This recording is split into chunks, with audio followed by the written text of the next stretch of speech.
Okay, it's been a few hours of kind of fruitless progress, but you know, I think kind of 1,000 ways to not make a light bulb as well. I followed a chime tutorial up until the point that I started using Ableton only like effects and plugins and stuff like that, and kind of and made a sample.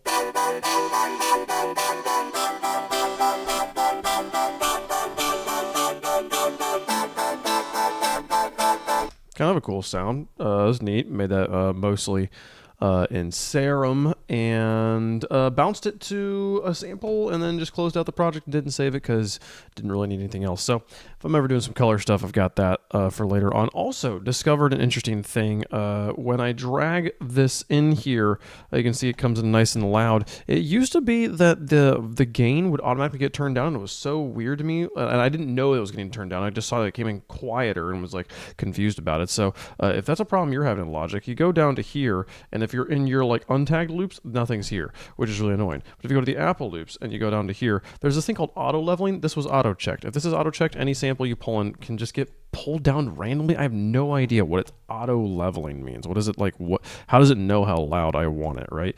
But that was one of the things I did today. Coming back here into our Not Now remix, though, I've been trying to kind of like bridge the gaps here between kind of our beat that probably needs to change a bit, and also our little intro here. Added a few new layers. Let's kind of play it through here from kind of 8 bars into the intro. You can hear this. Tell me what you think.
I think that the chord progression there at the end is pretty cool. Going kind of 1, 5, 6, 4, then 1, 5, 2, 4. I think that's kind of a fun little variation, especially after coming out of this kind of double plagal section here. We're going 1 flat 7 5 for so long.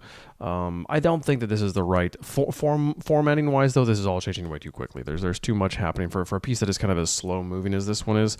I think we are getting to what is effectively the meat of the piece really fast after we kind of get this drop into the piece. This is all just like intro. Like if I were to put this on a CD, maybe make this its own track. I don't know. So we can, to some degree, I think we can kind of ignore where this is at. We still haven't really bridged the gap. You saw me kind of going whoosh, like this, maybe right around this spot. I do think we need some like transitional material here. We need to like have some voices drop out so that we can have space for us to come in to like really hit us. And then I think the big thing we need here is just new percussion. But it's almost 1 a.m. and I didn't have the energy to go and find and build a new kind of percussion thing to have happen here and kind of pull this one back in the mix.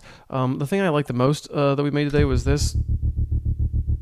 And to say that we made this is kind of a stretch. This is an Alchemy patch we've used a lot of times called Blooming Bass, and it's got some kind of cool stuff in it. It's got these additive waves, seems to be the majority of what's going on. I don't think that C and D are on here. Maybe they are. I don't know how Alchemy works particularly well, but I do know that I like the way it sounds. And instead of trying to continuously, like this was the bass I built.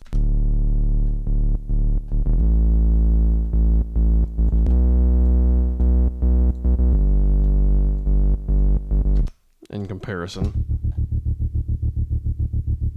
there's the sound I want. Shape wise, it just looks like it's a little bit less aggressive. I don't know, like.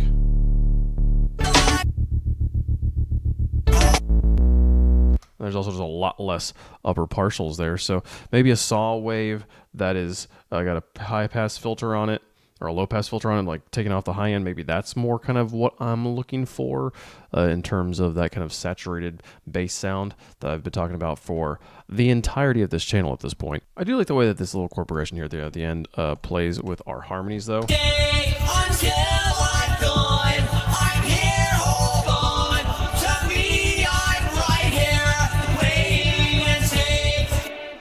It's fun. That's a cool little sound there. I do also pull in the guitars from the original song with a tremolo.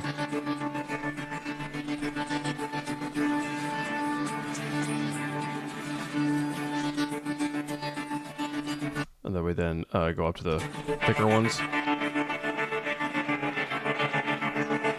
I will say that the AI did not do a particularly good job of kind of separating these guitars and maintaining kind of their upper register integrity. I think that pulling the drums out with a lot of the probably took a lot of the frequencies that the AI would have thought, or that the AI could have given to the guitar and instead gave to the drums. So this is not a particularly great sample, and I'm not sold on keeping this in here, but I will say, like, in general, it works. If I take it out, it's filling in a really nice space.